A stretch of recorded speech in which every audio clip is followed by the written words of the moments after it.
नमस्कार, मैं पिंटू सिंह यादव आप सभी का स्वागत करते हैं। दोस्तों, भोजपुरी इंडस्ट्री के ट्रेंडिंग स्टार खेसारी लाल यादव का इस बार का होली का एक और बड़ा धमाका होने जा रहा है।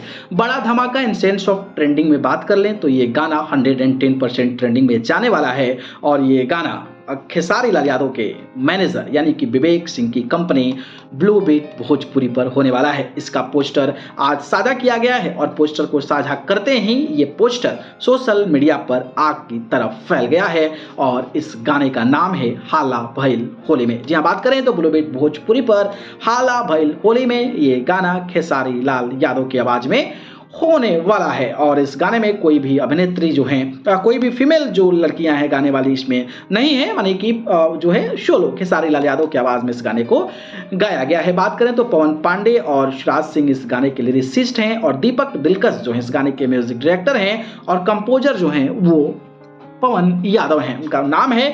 और ये गाना ब्लू बीट भोजपुरी के यूट्यूब चैनल पर रिलीज किया जाना है और सबसे इंटरेस्टिंग बात और दिलचस्प बात यह है कि खेसारी लाल यादव के साथ इस गाने में आस्था सिंह नजर आने वाली हैं। और अब देखना दिलचस्प होगा कि जब ब्लू बीट जिस पर गाने ट्रेंडिंग में जाते हैं ये जब रिलीज होता है तो दर्शकों को काफी ज्यादा पसंद आता है। बात करें तो इस गाने का फुल सॉन्ग जो है वो 5 तारीख को रिलीज किया जाएगा, यानी कि परसों दिन। हालांकि इस गाने का टाइमिंग क्या है ये तक अब अपडेट नहीं हुआ है और कल जो है इस गाने का आई थिंक टीजर जो है वो लॉन्च हो जाएगा, तो कल टीजर में ही आपको इस टाइमिंग का इंफॉर्मेशन मिलेगा। तो आप लोग तैयार रहिएगा हाला भइल होली में ब्लू बीट भोजपुरी पर परसों दिन खेसारी लाल यादव का एक और बड़ा धमाका सुनने के लिए। तो एक अपडेट था, अपडेट कैसा लगा और इस गाने को लेकर कितना ज्यादा एक्साइटेड है बताइए।